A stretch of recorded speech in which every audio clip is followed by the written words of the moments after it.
Hello everyone, welcome back to my YouTube channel. আৰু প্ৰথমতে এই ভিডিঅ' দেখি আপোনালোকৰ কিবা মনত পৰিছেনে?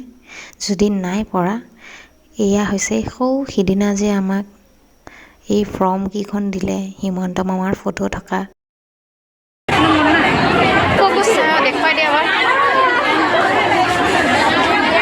তো সেয়া ফৰ্মৰ আনিব যোৱা দিনৰ আগমনৰ ফটো এয়া বুজিছেনে? আপোনালোকক অকণমান দিওঁ কেনেকৈ থাকি গ'ল আৰু আজি এয়া আপোনালোকক ভিডিঅ'টো আগবঢ়াইছোঁ।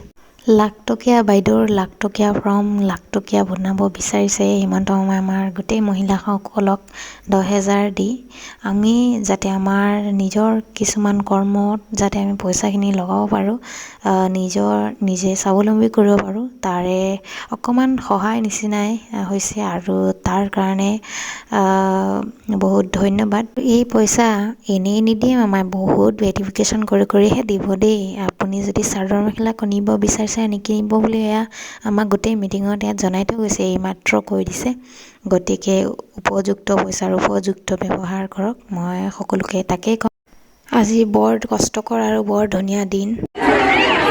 ৰাতিপুৱা 8 বজাৰ পৰা মহিলাসকলৰ আজি গোটেই দিনটোৰ বাবে আজাদী, সেইটো অসম চৰকাৰে দিছে আমাক, ধন্যবাদ বহুত।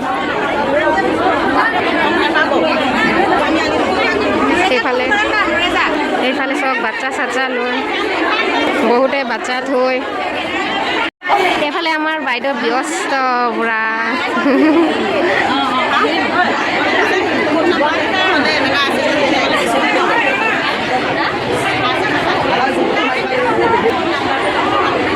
আজি মহিলাসকলৰ আজাদী হৈছে ন?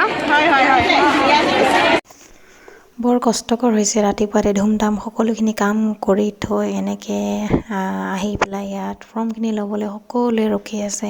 বহুত সৰু ল'ৰা ছোৱালী বাচ্চা 2 মাহ 1 মাহ এনেকৈ লৈও বহুত মহিলাসকল আহিছে।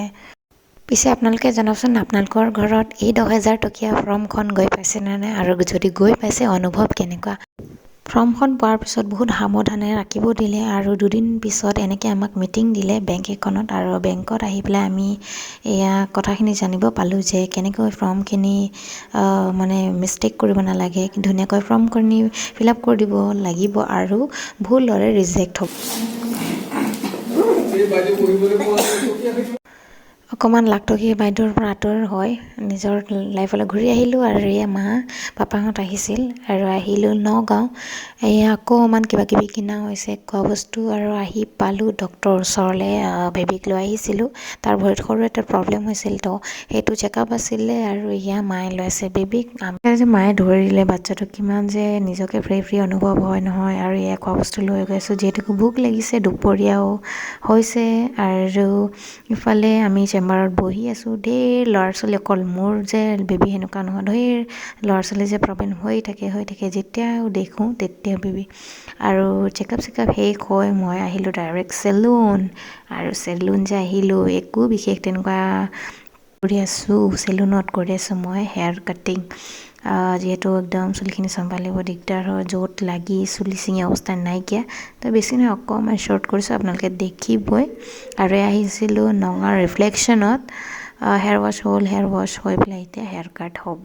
অকণমান ছুটি কৰিছোঁ, যিহেতুকে বাচ্চা আছে, টানি টুনি ছিঙি পেলাই দিয়ে যিসকল মা হয় আৰু চুলিৰ এনেকুৱা প্ৰব্লেম পায়, সিহঁতে নিশ্চয় গম পাইছে। আৰু মই আগত জনা নাছিলোঁ, কিন্তু বহুতকে দেখোঁ যে আগতে এডভান্সকৈ চুলিখিনি চুটিয়াই দিয়ে।